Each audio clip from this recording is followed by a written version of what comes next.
উফ, যা গরম পড়েছে তাতে তো আর কিছুই ভালো লাগছে না গো। তোমাদেরও কি ঠিক একই অবস্থা? তো যাই হোক, খাওয়া দাওয়াও করতে ইচ্ছা করছে না, রান্নাও করতে ইচ্ছা করছে না, তবুও তো খেতে হবে বলো। তো তাই জন্য দেখো, সকালবেলা আমি খুব সহজ একটা রেসিপি নিয়ে চলে এসেছি তোমাদের সাথে শেয়ার করব বলে। তাই জন্য দেখো, আমি একটা মিডিয়াম সাইজের পেঁয়াজ নিয়েছি, সেটাকে কুচি করে কেটে নিয়েছি। আর একটু কাঁচা লঙ্কা নিয়েছি, সেটাও ভালো করে কেটে নিয়েছি একদম ঝিরিঝিরি করে।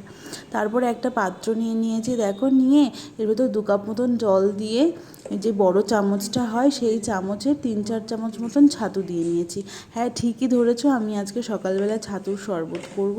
একদম খুব সহজেই রেডি হয়ে যাবে, এর জন্য কোনো আগুনের প্রয়োজন হবে না, কিছুই হবে না। তো দেখো, আমি ভালো করে ছাতুটা মিশিয়ে নিচ্ছি।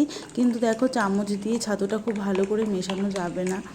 ওই জন্য আমরা যে ডাল সেদ্ধর পরে যে ডালটা ঘুটি না, যেই ডাল কাটা দিয়ে, সেই কাটাগুলো দিয়ে যদি তুমি ভালো করে এটাকে ফেটিয়ে নাও, দেখবে একদম সুন্দর মানে ছাতুটা মিশে যাবে জলের সাথে।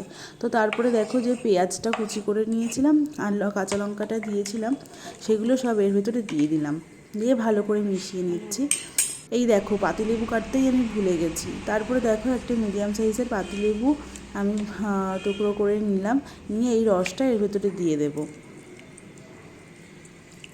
তো তারপরে এখানে স্বাদ মতন লবণ দেব, আর হালকা একটু মিষ্টি দেব। লবণ মিষ্টিটা যার যার পছন্দ মতন সে ব্যবহার করবে। তো তারপরে ভালো করে মিশিয়ে নিয়েছি, নিয়ে দেখো আমার রেডি হয়ে গেল ছাতুর শরবত। এটা এখনও কিন্তু ঠান্ডা হয়নি, এটা ঠান্ডা করতে হবে। তো দেখো, 2 কাপে ঢেলে নিয়েছি, নিয়ে এখানে দিয়ে দিয়েছি বরফ। যেহেতু আমার ঠান্ডা জল ছিল না, তাই আমি এখানে বরফ ইউজ করেছি। তোমরা যা খুশি দিতে পারো, বরফও দিতে পারো, ঠান্ডা জলও দিতে পারো। তো রেডি হয়ে গেছে আমার ছাতুর শরবত, এইটাকে এখন দুজন মিলে খেয়ে নেব।